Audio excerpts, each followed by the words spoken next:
Subscribe कीजिए सर्व साझा दरबार के ऑफिशियल यूट्यूब चैनल को। मालिक जी के सत्संग की वीडियो सबसे पहले अपने मोबाइल आईपैड पर देखने के लिए सब्सक्राइब बटन दबाते समय बेल आइकन प्रेस करें और साथ में ऑल नोटिफिकेशन को भी ऑन करें। जय माता दी। ਅੱਜ ਦਾ ਇਹ ਸਤਸੰਗ ਅਸੀਂ ਇੱਕ ਛੋਟੀ ਜਿਹੀ ਕਹਾਣੀ ਤੋਂ ਸ਼ੁਰੂ ਕਰਾਂਗੇ ਔਰ ਇਹ ਕਹਾਣੀ ਸਾਡੇ ਜੀਵਨ ਦੇ ਵਾਸਤੇ ਬਹੁਤ ਜ਼ਰੂਰੀ ਹੈ ਕਿਉਂਕਿ ਇਹ ਕਹਾਣੀ ਸਾਨੂੰ ਇਸ ਜ਼ਿੰਦਗੀ ਦੇ ਬਾਰੇ, ਇਸ ਜੀਵਨ ਦੇ ਬਾਰੇ ਸਮਝਾਉਂਦੀ ਹੈ ਕਿ ਸਾਡਾ ਜੀਵਨ ਹੈ ਕੀ ਔਰ ਅਸੀਂ ਸਮਝ ਕੇ ਇਸ ਨੂੰ ਕੀ ਬੈਠੇ ਹਾਂ। ਸਾਡੇ ਜੀਵਨ 'ਚ ਕੀ ਕੁਝ ਛੁਪਿਆ ਹੋਇਆ ਹੈ ਜਿਸ ਨੂੰ ਅਸੀਂ ਸਮਝਣ ਦੀ ਕੋਸ਼ਿਸ਼ ਹੀ ਨਹੀਂ ਕਰ ਰਹੇ।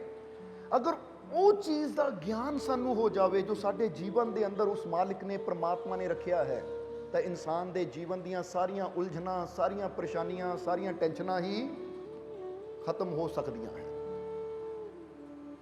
ਸੋ ਆਓ ਇਸ ਕਹਾਣੀ ਤੋਂ ਇਹ ਜੀਵਨ ਦੇ ਬਾਰੇ ਥੋੜਾ ਸਮਝੀਏ ਕਿ ਇੱਕ ਵਾਰ ਇੱਕ ਨਗਰ ਦੇ ਅੰਦਰ ਇੱਕ ਫਕੀਰ ਪਹੁੰਚੇ। ਜਦੋਂ ਫਕੀਰ ਉਸ ਨਗਰ 'ਚ ਪਹੁੰਚੇ ਤਾਂ ਫਕੀਰਾਂ ਨੇ ਉਸ ਨਗਰ ਦੇ ਚੁਰਾਹੇ ਵਿੱਚ ਇੱਕ ਬਹੁਤ ਬੜਾ ਬਰਗਦ ਦਾ ਪੇੜ ਸੀ, ਉਹਦੇ ਥੱਲੇ ਆਪਣਾ ਆਸਣ ਲਗਾਇਆ ਔਰ ਫਕੀਰ ਉਸ ਦੇ ਥੱਲੇ ਬੈਠੇ। ਜਦੋਂ ਨਗਰ ਦੇ ਲੋਕਾਂ ਨੂੰ ਪਤਾ ਲੱਗਾ ਕਿ ਕੋਈ ਫਕੀਰ ਆਇਆ ਹੈ ਸਾਡੇ ਨਗਰ 'ਚ ਔਰ ਉਹ ਫਕੀਰ ਇੱਕ ਨੂਰੀ ਫਕੀਰ ਹੈ, ਯਾਨੀ ਉਹਦੇ ਚਿਹਰੇ ਤੇ ਰੱਬ ਦਾ ਨੂਰ ਹੈ, ਦੇਖ ਕੇ ਹੀ ਪਤਾ ਲੱਗਦਾ ਹੈ ਕਿ ਫਕੀਰ ਪਰਮਾਤਮਾ ਦੀ ਬੰਦਗੀ ਕਰਕੇ ਉਹ ਪ੍ਰਭੂ ਨਾਲ ਜੁੜ ਕੇ ਉਹਦਾ ਹੀ ਨੂਰ ਹੋ ਚੁੱਕਾ ਹੈ। ਦੇਖ ਕੇ ਸ਼ਾਂਤੀ ਮਿਲਦੀ ਹੈ, ਸਕੂਨ ਮਿਲਦਾ ਹੈ। ਇਸ ਲਈ ਨਗਰ ਦੇ ਲੋਕ ਫਕੀਰਾਂ ਦੇ ਦਰਸ਼ਨ ਕਰਨ ਵਾਸਤੇ ਉਹਨਾਂ ਦੇ ਕੋਲ ਗਏ। ਹੁਣ ਫਕੀਰਾਂ ਦੇ ਕੋਲ ਜਾ ਕੇ ਨਗਰ ਦੇ ਲੋਕ ਬੈਠੇ ਫਕੀਰਾਂ ਦੇ ਵਚਨ ਸੁਣ ਰਹੇ ਹੈ।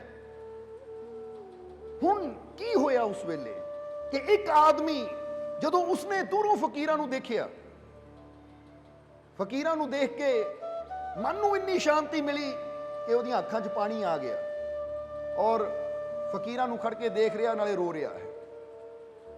ਜਦੋਂ ਫਕੀਰਾਂ ਦੀ ਨਜ਼ਰ ਉੱਧਰ ਗਈ, ਫਕੀਰਾਂ ਨੇ ਉਸ ਨੂੰ ਬੁਲਾਇਆ ਵੀ ਬੇਟਾ ਇੱਧਰ ਆ। ਉਹ ਆਦਮੀ ਆਇਆ, ਫਕੀਰਾਂ ਨੇ ਕੋਲ ਬਿਠਾਇਆ। ਬੇਟਾ ਕੀ ਗੱਲ ਹੋਈ, ਰੋ ਕਿਉਂ ਰਿਹਾ ਹੈ? ਉਸਨੇ ਕਿਹਾ ਮਹਾਰਾਜ ਮੈਂ ਜੀਵਨ 'ਚ ਬੜਾ ਦੁਖੀ ਹਾਂ, ਬੜਾ ਪਰੇਸ਼ਾਨ ਹੈ। ਮੈਂ ਜੀਵਨ 'ਚ ਬੜਾ ਦੁਖੀ ਹਾਂ, ਬੜਾ ਪਰੇਸ਼ਾਨ ਹੈ। ਫਕੀਰਾਂ ਨੇ ਪੁੱਛਿਆ ਬੇਟਾ ਤੇਰੇ ਦੁੱਖ ਦਾ, ਪਰੇਸ਼ਾਨੀ ਦਾ ਕਾਰਨ ਕੀ ਹੈ? ਉਹ ਕਹਿੰਦਾ ਮਹਾਰਾਜ ਮੇਰੇ ਦੁੱਖ ਦਾ, ਮੇਰੀ ਪਰੇਸ਼ਾਨੀ ਦਾ ਕਾਰਨ ਹੈ ਮੇਰੀ ਗਰੀਬੀ, ਕਿ ਮੈਂ ਗਰੀਬ ਬਹੁਤ ਹਾਂ, ਮੈਂ ਨਿਰਧਨ ਹਾਂ, ਮੈਂ ਗਰੀਬ ਹਾਂ, ਇਸ ਲਈ ਮੈਂ ਬਹੁਤ ਦੁਖੀ ਹਾਂ।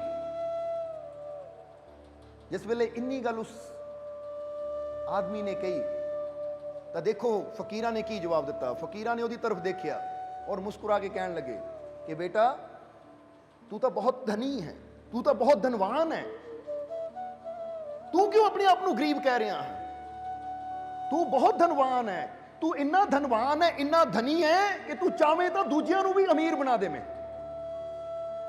ਜਦੋਂ ਇੰਨੀ ਗੱਲ ਫਕੀਰਾਂ ਨੇ ਕਹੀ, ਉਹ ਆਦਮੀ ਹੈਰਾਨੀ ਨਾਲ ਫਕੀਰਾਂ ਦੀ ਤਰਫ ਦੇਖਦਾ ਹੈ। ਕਹਿੰਦਾ ਮਹਾਰਾਜ ਤੁਸੀਂ ਇਹ ਕੀ ਗੱਲ ਕਹਿ ਰਹੇ ਹੋ? ਉਹ ਮੈਂ ਖੁਦ ਗਰੀਬ ਹਾਂ, ਇੱਕ ਦਿਹਾੜੀਦਾਰ ਹਾਂ, 2 ਦਿਨ ਤੋਂ ਮੈਨੂੰ ਦਿਹਾੜੀ ਨਹੀਂ ਮਿਲੀ, 2 ਦਿਨ ਤੋਂ ਮੈਂ ਭੋਜਨ ਨਹੀਂ ਕੀਤਾ, ਖਾਣਾ ਨਹੀਂ ਖਾਧਾ, ਭੁੱਖਾ ਮੇਰਾ ਪੇਟ ਹੈ, ਔਰ ਤੁਸੀਂ ਮੈਨੂੰ ਕਹਿ ਰਹੇ ਹੋ ਤੂੰ ਬਹੁਤ ਧਨਵਾਨ ਹੈ, ਤੂੰ ਗਰੀਬ ਕਿੱਥੇ ਹੈ, ਤੂੰ ਤਾਂ ਬਹੁਤ ਧਨੀ ਹੈ। ਮਹਾਰਾਜ ਇਹ ਤੁਸੀਂ ਕੀ ਗੱਲ ਕਹਿ ਰਹੇ ਹੋ? ਇਸ ਨਗਰ 'ਚ ਮੇਰੇ ਵਰਗਾ ਗਰੀਬ ਹੋਰ ਕੋਈ ਹੈ ਨਹੀਂ ਔਰ ਤੁਸੀਂ ਮੈਨੂੰ ਧਨਵਾਨ ਕਹਿ ਰਹੇ ਹੋ। ਮਹਾਰਾਜ ਇਹ ਤੁਸੀਂ ਕਿਸ ਤਰ੍ਹਾਂ ਕਹਿ ਰਹੇ ਹੋ? ਤਾਂ ਉਸ ਵੇਲੇ ਫਕੀਰਾਂ ਨੇ ਕਿਹਾ ਕਿ ਬੇਟਾ ਜੋ ਸਾਨੂੰ ਨਜ਼ਰ ਆ ਰਿਹਾ ਅਸੀਂ ਉਹੀ ਕਹਿ ਰਹੇ ਹਾਂ।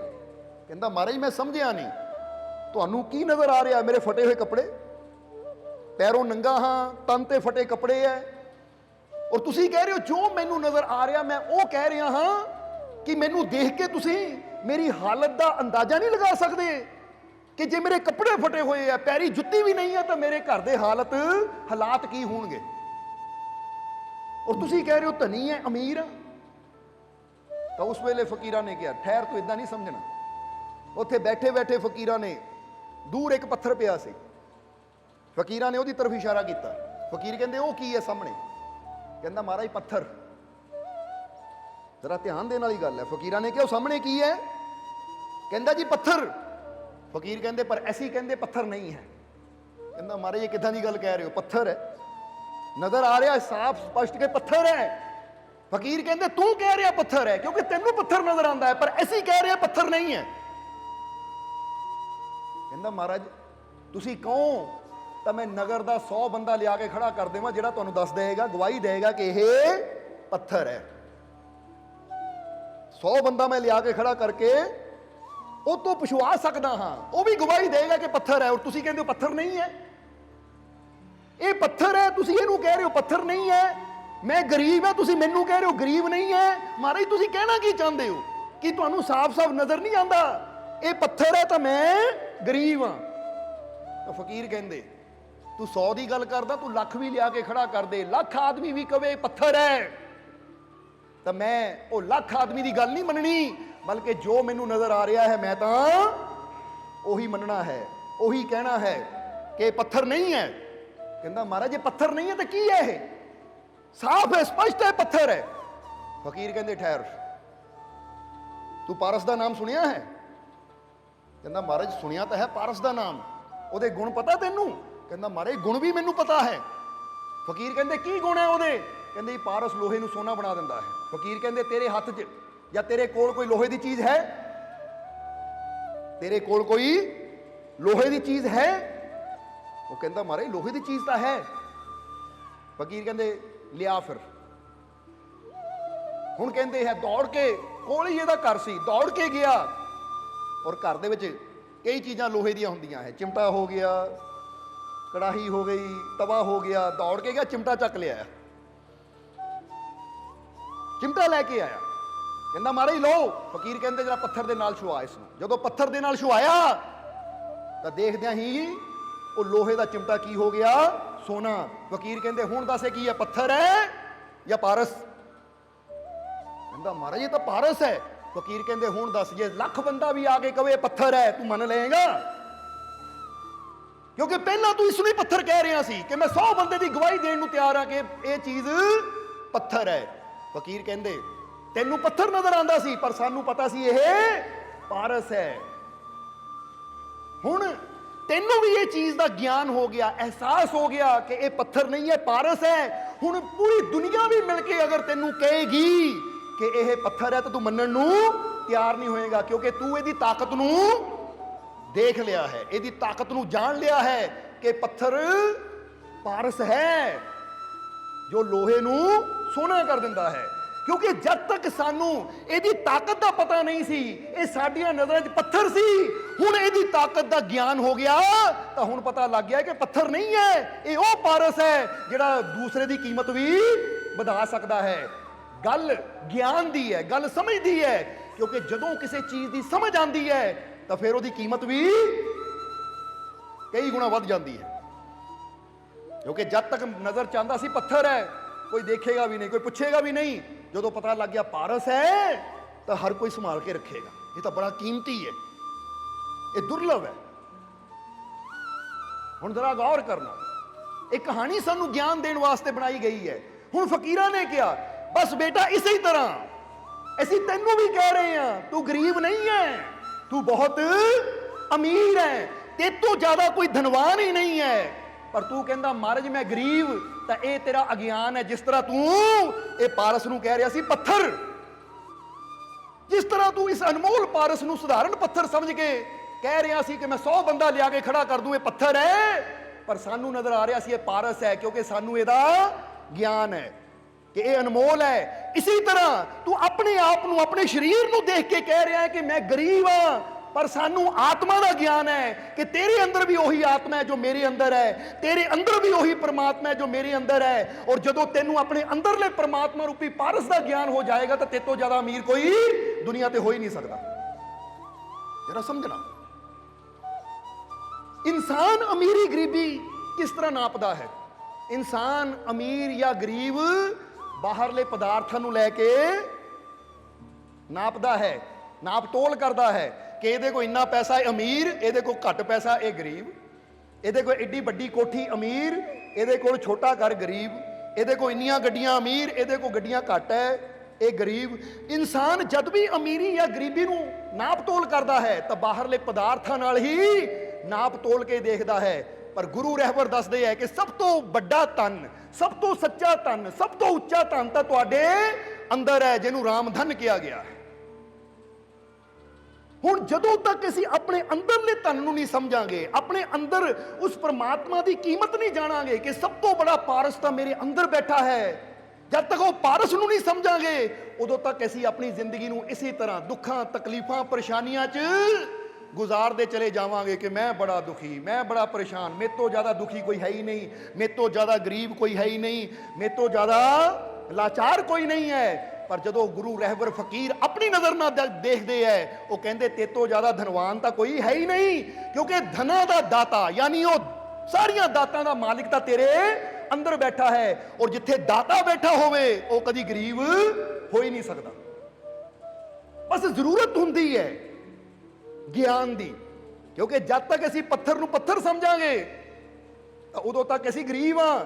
ਤਾਂ ਜਦੋਂ ਪਤਾ ਲੱਗ ਜਾਏ ਪੱਥਰ ਨਹੀਂ ਹੈ, ਪਾਰਸ ਹੈ, ਉਦੋਂ ਇਨਸਾਨ ਦੀ ਵੈਲਿਊ ਕਈ ਗੁਣਾ ਵੱਧ ਜਾਂਦੀ ਹੈ। ਇਹੀ ਕਰਮ ਗੁਰੂ ਰਹਿਬਰ ਕਰਦੇ ਹੈ। ਤੁਹਾਡੇ ਅੰਦਰ ਵੀ ਉਹ ਪਰਮਾਤਮਾ ਹੈ, ਤੁਹਾਡੇ ਅੰਦਰ ਵੀ ਉਹ ਪਰਮ ਸ਼ਕਤੀ ਹੈ, ਪਰ ਤੁਸੀਂ ਉਹ ਪਰਮ ਸ਼ਕਤੀ ਨੂੰ ਨਹੀਂ ਦੇਖਦੇ। ਤੁਸੀਂ ਦੇਖਦੇ ਹੋ ਆਪਣੇ ਸਰੀਰ ਨੂੰ ਜਾਂ ਦੇਖਦੇ ਹੋ ਸੰਸਾਰ ਨੂੰ। ਤਾਂ ਯਾਦ ਰੱਖੋ, ਮਹਾਤਮਾ ਬੁੱਧ ਨੇ ਬੜੀ ਪਿਆਰੀ ਗੱਲ ਕਹੀ ਹੈ ਕਿ ਜਦ ਤੱਕ ਤੇਰਾ ਧਿਆਨ ਸੰਸਾਰ ਵੱਲ ਰਹੇਗਾ, ਇਹ ਸਰੀਰ ਦੀਆਂ ਇੰਦਰੀਆਂ ਦੀ ਤਰਫ ਰਹੇਗਾ, ਬਾਹਰ ਦੀ ਤਰਫ ਰਹੇਗਾ, ਤੂੰ ਦੁਖੀ ਰਹੇਗਾ, ਤੂੰ ਹਮੇਸ਼ਾ ਦੁਖੀ ਰਹੇਗਾ, ਲਾਚਾਰ ਰਹੇਗਾ। ਪਰ ਜਿਸ ਵੇਲੇ ਤੇਰਾ ਧਿਆਨ ਆਪਣੇ ਅੰਦਰ ਆਤਮਾ ਦੀ ਤਰਫ ਜਾਏਗਾ ਤਾਂ ਫਿਰ ਤੈਨੂੰ ਪਤਾ ਲੱਗਣਾ ਕਿ ਮੇਰੇ ਤੋਂ ਜ਼ਿਆਦਾ ਤਾਂ ਸੁਭਾਗਿਆਸ਼ਾਲੀ, ਧਨਵਾਨ, ਸੰਪੂਰਨ ਕੋਈ ਹੈ ਹੀ ਨਹੀਂ। ਹੁਣ ਇਹ ਇਨਸਾਨ ਦੇ ਉੱਪਰ ਨਿਰਭਰ ਕਰਦਾ ਹੈ ਕਿ ਅਸੀਂ ਧਿਆਨ ਬਾਹਰ ਰੱਖਣਾ ਹੈ ਜਾਂ ਆਪਣੇ ਅੰਦਰ, ਕਿਉਂਕਿ ਜਿਹੜਾ ਧਿਆਨ ਬਾਹਰ ਹੈ ਉਹਦੇ ਕੋਲ ਬਾਹਰਲੇ ਜਿੰਨੇ ਮਰਜ਼ੀ ਪਦਾਰਥ ਆ ਜਾਣ ਤਾਂ ਵੀ ਉਹਨੂੰ ਲੱਗੇਗਾ ਥੋੜਾ ਹੈ। ਤਾਂ ਹੀ ਤਾਂ ਦੇਖੋ ਨਾ, ਅਸੀਂ ਕਈ ਵਾਰ ਦੱਸੀਦਾ ਜਿਹੜੇ ਲੱਖਾਂ ਕਰੋੜਾਂਪਤੀ ਹੈ ਉਹਨਾਂ ਨੂੰ ਪੁੱਛੋ, ਉਹ ਵੀ ਕਹਿੰਦੇ ਹਾਲੇ ਸਾਨੂੰ ਹੋਰ ਚਾਹੀਦਾ ਹੈ। ਜਿਹੜੇ ਅਰਬਾਪਤੀ ਉਹ ਵੀ ਕਹਿੰਦੇ ਹਾਲੇ ਹੋਰ ਚਾਹੀਦਾ ਹੈ। ਜ਼ਰਾ ਸਮਝਣਾ, ਜਦ ਤੱਕ ਇਹ ਸੁਰਤੀ ਧਿਆਨ ਬਾਹਰ ਰਹੇਗਾ ਉਦੋਂ ਤੱਕ ਕਦੀ ਸਾਨੂੰ ਤ੍ਰਿਪਤੀ ਨਹੀਂ ਮਿਲੇਗੀ। ਪਰ ਜਿੱਦਾਂ ਹੀ ਧਿਆਨ ਅੰਦਰ ਜਾਏਗਾ, ਉਹ ਪਰਮ ਧਨ ਨਾਲ ਜੁੜੇਗਾ, ਉਹ ਪਰਮ ਸ਼ਕਤੀ ਨੂੰ ਸਮਝੇਗਾ, ਤਾਂ ਫਿਰ ਬੰਦੇ ਨੂੰ ਹੋਏਗਾ ਕਿ ਸਭ ਤੋਂ ਜ਼ਿਆਦਾ ਧਨਵਾਨ ਤਾਂ ਮੈਂ ਆ, ਕਿਉਂਕਿ ਮੇਰੇ ਕੋਲ ਪਰਮ ਸ਼ਕਤੀ ਹੈ ਜਿਹੜੀ ਸਾਰੇ ਸੰਸਾਰ ਨੂੰ ਚਲਾ ਰਹੀ ਹੈ, ਤਾਂ ਮੈਂ ਗਰੀਬ ਕਿੱਦਾਂ ਹੋ ਸਕਦਾ। ਹਾਂ ਠੀਕ ਹੈ, ਬਾਕੀ ਬਾਹਰਲੀਆਂ ਚੀਜ਼ਾਂ ਮੇਰੀਆਂ ਜ਼ਰੂਰਤਾਂ ਹੈ। ਇਹ ਤਾਂ ਬੰਦਾ ਅਸੀਂ ਕਈ ਵਾਰ ਦੱਸਦੇ ਹਾਂ ਕਿ ਬਿਸਤਰ ਸਾਡੀ ਜ਼ਰੂਰਤ ਹੈ ਸੌਣ ਵਾਸਤੇ, ਭੋਜਨ ਸਾਡੀ ਜ਼ਰੂਰਤ ਹੈ ਆਪਣਾ ਪੇਟ ਭਰਨ ਵਾਸਤੇ, ਇਹ ਬਾਕੀ ਬਾਹਰ ਜ਼ਰੂਰਤਾਂ ਹੈ, ਪਰ ਮੰਜ਼ਿਲ ਸਾਡੀ ਸਾਡੇ ਅੰਦਰ ਹੈ, ਉਹ ਪ੍ਰਮਾਤਮਾ, ਉਹ ਪ੍ਰਭੂ। ਜਦੋਂ ਮੰਜ਼ਿਲ ਨੂੰ ਇਨਸਾਨ ਜਾਣ ਲੈਂਦਾ ਹੈ ਤਾਂ ਫਿਰ ਇਨਸਾਨ ਪਾਉਂਦਾ ਹੈ ਕਿ ਮੇਰੇ ਤੋਂ ਜ਼ਿਆਦਾ ਖੁਸ਼ ਨਸੀਬ, ਮੇਰੇ ਤੋਂ ਜ਼ਿਆਦਾ ਧਨਵਾਨ ਤਾਂ ਕੋਈ ਹੋ ਹੀ ਨਹੀਂ ਸਕਦਾ।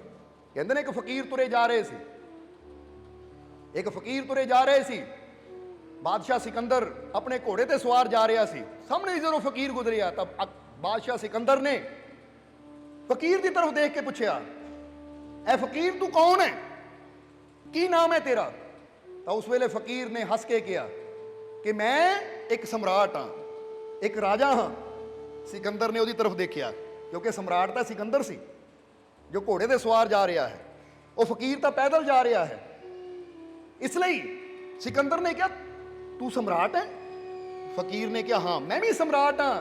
ਤਾਂ ਉਸ ਵੇਲੇ ਸਿਕੰਦਰ ਨੇ ਪੁੱਛਿਆ ਤੇਰਾ ਰਾਜਿਆ ਕਿਹੜਾ ਹੈ, ਕਿੱਥੇ ਦਾ ਸਮਰਾਟ ਹੈ ਤੂੰ ਕਿੱਥੇ ਦਾ ਸਮਰਾਟ ਹੈ? ਤਾਂ ਪਹਿਲਾ ਫਕੀਰ ਨੇ ਕਿਹਾ ਤੂੰ ਮੈਨੂੰ ਦੱਸ ਕਿ ਇਹ ਸਵਾਲ ਕਰਨ ਵਾਲਾ ਤੂੰ ਕੌਣ ਹੈ? ਉਹਨਾਂ ਕਿਹਾ ਮੈਂ ਵੀ ਇੱਕ ਸਮਰਾਟ ਹਾਂ। ਸਿਕੰਦਰ ਨੇ ਜਵਾਬ ਦਿੱਤਾ ਮੈਂ ਵੀ ਇੱਕ ਸਮਰਾਟ, ਇੱਕ ਰਾਜਾ ਹਾਂ। ਤਾਂ ਉਸ ਵੇਲੇ ਫਕੀਰ ਨੇ ਕਿਹਾ ਪਹਿਲਾਂ ਦੱਸ ਤੂੰ ਕਿੱਥੇ ਦਾ ਰਾਜਾ ਹਾਂ? ਉਹ ਕਹਿੰਦਾ ਮੈਂ ਇਹ ਬਾਹਰਲੇ ਸੰਸਾਰ ਦਾ ਰਾਜਾ, ਯਾਨੀ ਇਹ ਦੁਨੀਆ ਦਾ ਰਾਜਾ ਹਾਂ, ਕਿਉਂਕਿ ਦੁਨੀਆ ਨੂੰ ਮੈਂ ਜਿੱਤਿਆ ਹੈ, ਮੈਂ ਦੁਨੀਆ ਦਾ ਰਾਜਾ ਹਾਂ। ਤਾਂ ਉਸ ਵੇਲੇ ਫਕੀਰ ਹੱਸਿਆ, ਕਹਿੰਦੇ ਬਸ ਫਿਰ ਯਾਦ ਰੱਖ, ਜੇ ਤੂੰ ਇਹ ਸੰਸਾਰ ਦਾ ਰਾਜਾ ਹਾਂ ਤਾਂ ਮੈਂ ਆਪਣੇ ਅੰਦਰਲੇ ਸੰਸਾਰ ਦਾ ਰਾਜਾ ਹਾਂ, ਆਪਣੇ ਮਨ ਦਾ ਰਾਜਾ ਹਾਂ, ਕਿਉਂਕਿ ਮੈਂ ਆਪਣੇ ਮਨ ਨੂੰ ਜਿੱਤਿਆ ਹੋਇਆ ਹੈ।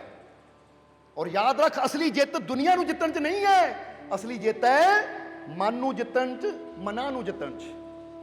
ਸਮਝਦੇ ਹੋ ਕਿ ਨਹੀਂ? ਆਪਣੇ ਮਨ ਨੂੰ ਜਿੱਤਣਾ ਤਾਂ ਉਹ ਕਰਮ ਕਰਨੇ ਕਿ ਦੂਜਿਆਂ ਦੇ ਮਨਾਂ ਨੂੰ ਵੀ ਅਸੀਂ ਮੋਹ ਲਈਏ, ਦੂਜਿਆਂ ਦੇ ਮਨਾਂ ਨੂੰ ਵੀ ਜਿੱਤ ਲਈਏ। ਬੰਦਾ ਕਹਿੰਦਾ ਨਾ ਉਹ ਇੰਨਾ ਅੱਛਾ ਬੰਦਾ, ਉਹਨਾਂ ਮੇਰਾ ਮਨ ਜਿੱਤ ਲਿਆ।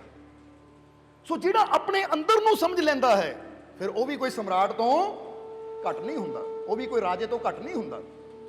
ਇਸ ਲਈ ਅੱਜ ਇਸੇ ਚੀਜ਼ ਨੂੰ ਥੋੜਾ ਜਿਹਾ ਸਮਝਣਾ ਹੈ ਕਿ ਤੁਹਾਡੇ ਅੰਦਰ ਉਹ ਪਰਮ ਸ਼ਕਤੀ ਹੈ, ਪਰ ਉਹ ਪਰਮ ਸ਼ਕਤੀ ਦਾ ਗਿਆਨ ਕਦੋਂ ਹੋਏਗਾ? ਜਦੋਂ ਅਸੀਂ ਥੋੜਾ ਸਮਾਂ ਕੱਢਾਂਗੇ ਔਰ ਆਪਣੀ ਸੁਰਤੀ ਅੰਦਰ ਉਸ ਪਰਮ ਸ਼ਕਤੀ ਨਾਲ ਜੋੜਨ ਦੀ ਕੋਸ਼ਿਸ਼ ਕਰਾਂਗੇ, ਉਹਨੂੰ ਜਾਣਨ ਦੀ ਕੋਸ਼ਿਸ਼ ਕਰਾਂਗੇ, ਉਹਨੂੰ ਸਮਝਣ ਦੀ ਕੋਸ਼ਿਸ਼ ਕਰਾਂਗੇ।